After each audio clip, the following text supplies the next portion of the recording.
प्राय 20टा थाखि आरो डीजे लानानै करीमगंज नोगोर निगम बिसायख'थिनि फोसावदिं मेलखौ मावफुंदों करीमगंज जिल्ला कंग्रेसआ। बे हाबाफारियाव करीमगंज जिल्ला कंग्रेसनि आफादगिरि सतु रय, आसाम प्रदेश कंग्रेस कमिटिनि नेहाथारि अपुरा भट्टाचार्य, साहा करीमगंजनि एमएलए कमलाक्ष डी लोगोसे सा 27 बिजाथिफोरा रेलियाव बाहागो लायो। करीमगंज शहरे प्रतिजन पौरबासीके आमी आसाम प्रदेश कांग्रेस कमिटिर तरफ थेके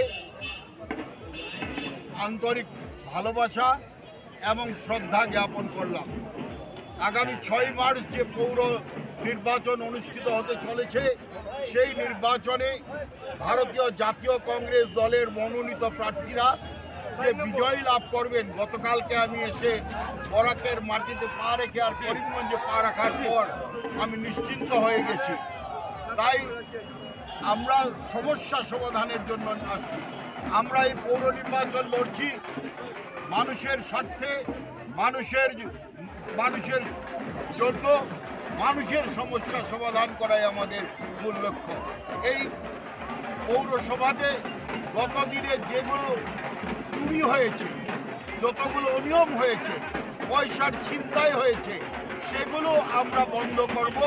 জনগণ ট্রেড লাইসেন্স নিয়ে যাতে কোনো ধরনের সমস্যার সম্মুখীন না হয়, তারপর আমাদের মাটি এবং বাড়ির মাসুল যে হারে অত্যাধিক করার যেটা প্রবণতা চলছে সরকারের, সেগুলো আমরা সমান জনগণের কল্যাণের দৃষ্টি দিয়ে লক্ষ্য করে আমরা করব এবং শহরকে এক নূতন রূপে সাজানোর আমাদের সংকল্প। তাই আপনাদের মারফত প্রতিজন ভোটদাতা জনগণকে আহ্বান, বিবেককে জিজ্ঞেস করে ভোট দিন, ধমকি এবং আবেগে নয়। নিজের শহর করিমগঞ্জকে পরিষ্কার পরিচ্ছন্ন এবং এটা বাস্তব একটা জনমুখী প্রাণবন্ত শহর করে তোলার সংকল্প কংগ্রেস।